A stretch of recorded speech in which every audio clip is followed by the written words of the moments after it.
नमस्कार साथियों, जालंधर से एक बड़ा ही अजीब मामला सामने आया है, जहां पर दुबई में काम करने वाले एक लड़के की शादी पंजाब के मोगा शहर में रहने वाली एक लड़की से तय हुई। और जब गाजे बाजे के साथ जब दूल्हा बारात लेकर पंजाब के मोगा पहुंचा तो सच्चाई जानकर उसकी हालत खराब हो गई। लेकिन ऐसा पहली बार नहीं हुआ है, बल्कि ऐसी ही एक और घटना बिल्कुल हाल ही में हुई है। अब हुआ ये कि जालंधर के रहने वाले दीपक की नौकरी अचानक दुबई में लग गई। फिर वो दुबई जाकर मजदूरी का काम करने लगा। दुबई में काम करते हुए धीरे धीरे उसके घर की आर्थिक स्थिति थोड़ी ठीक होने लगी और फिर धीरे धीरे सब कुछ बढ़िया चलने लगा। दुबई में वो सुबह काम पर जाता और शाम को खाली समय में सोशल मीडिया पर एक्टिव रहता। दीपक ज्यादातर इंस्टाग्राम पर एक्टिव रहता था और इसी बीच इंस्टाग्राम पर उसकी मुलाकात मनप्रीत कौर नाम की एक लड़की से हुई।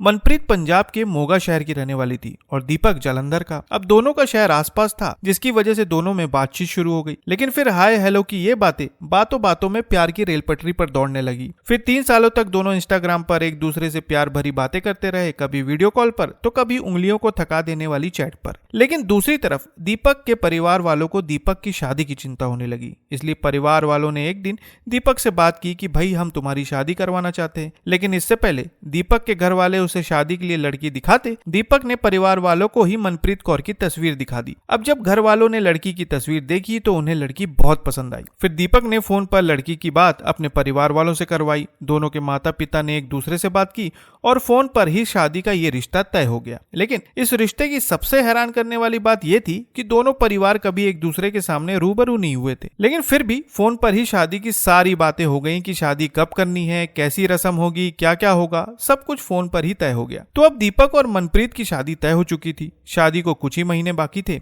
लेकिन फिर एक दिन मनप्रीत ने दीपक को कॉल किया और कहा कि शादी ब्याह में पापा के बहुत सारे पैसे खर्च हो चुके हैं, लेकिन अभी भी कुछ लोगों को पैसा देना बाकी है। लेकिन पापा के हाथ अब पूरी तरह से खाली है, तो क्या तुम कुछ मदद कर सकते हो? अब इतना सुनते ही दीपक ने कहा कि इसमें चिंता करने की क्या बात है, बताओ कितने पैसों की जरूरत है। तब मनप्रीत ने कहा कि आप अभी के लिए 50,000 रुपए भेज दीजिए, बाकी हम संभाल लेंगे। दीपक ने बिना कुछ सोचे समझे मनप्रीत को 50,000 रुपए भेज दिए और शादी की तैयारियां शुरू हो गई। अब कुछ दिनों में दीपक और मनप्रीत की शादी होने वाली थी, इसलिए दीपक ने अब अपने काम से छुट्टी ली और सीधा जालंधर अपने घर पहुंच गया। इस बीच लड़की और उनके परिवार वालों से बातें होती रहती थी और आखिरकार वो दिन आ गया जिस दिन दीपक अपने 150 रिश्तेदारों के साथ बारात लेकर सीधा जालंधर से मोगा शहर की तरफ रवाना हुआ। सुबह के वक्त बारात जालंधर से मोगा के लिए निकली और मोगा पहुंचते पहुंचते लगभग शाम होने को थी। अब दीपक जब अपने रिश्तेदारों के साथ मोगा पहुंचा तो वहां पहुंचकर वो हैरान रह गया, क्योंकि उनका स्वागत करने के लिए वहां पर कोई भी नहीं था। और सबसे बड़ी बात यह थी कि दीपक को पता ही नहीं था कि बारातियों के रुकने का ठिकाना कहां पर है। इसलिए मोगा पहुंचकर उसने सबसे पहले मनप्रीत को कॉल किया। मनप्रीत ने फोन उठाया और कहा कि चिंता करने की कोई जरूरत नहीं है, हमारे यहाँ से एक रिश्तेदार आपको रिसीव करने आ रहे हैं और वो आपको शादी के भवन तक पहुंचा देंगे। इसी बीच दीपक ने मनप्रीत से पूछा कि तुम्हारी तैयारी कैसी चल रही है। मनप्रीत ने कहा कि हमारी पूरी तैयारी हो चुकी है। अब दीपक और उसके साथ आए 150 रिश्तेदार सड़क पर इंतजार करते रहे। लेकिन आधा घंटे से जब ऊपर हो गया तब एक बार फिर दीपक ने मनप्रीत को कॉल किया। मनप्रीत ने कॉल उठाया और कहा कि रिश्तेदार अभी किसी काम में फंस गए, आप लोग एक काम कीजिए, आप लोग गीता भवन के पास आ जाइए। और इतना कहकर मनप्रीत ने फोन काट दिया। लेकिन यहाँ पर परेशानी ये थी कि दीपक को पता ही नहीं था कि गीता भवन कहाँ पर है। फिर कुछ लोगों से पूछताछ करके सभी लोग गीता भवन के पास पहुंचे और वहां इंतजार करने लगे। लेकिन यहाँ पर भी उन्हें रिसीव करने कोई नहीं आया। दीपक को समझ में नहीं आ रहा था कि आखिर ये सब हो क्या रहा है। और फिर गुस्से में आकर उसने फिर से मनप्रीत को कॉल किया, लेकिन इस बार मनप्रीत का फोन स्विच ऑफ था। दीपक बुरी तरह से झल्ला गया, वो बहुत ज्यादा परेशान हो चुका था। और आखिर में उसने शादी का कार्ड निकाला जो लड़की वालों की तरफ से आया था। उसमें लिखा था कि विवाह का स्थल रोज गार्डन पैलेस मोगा है। जब दीपक और उसके रिश्तेदारों ने आसपास के लोगों से पूछना शुरू किया कि आखिर ये रोज गार्डन पैलेस कहाँ पर है,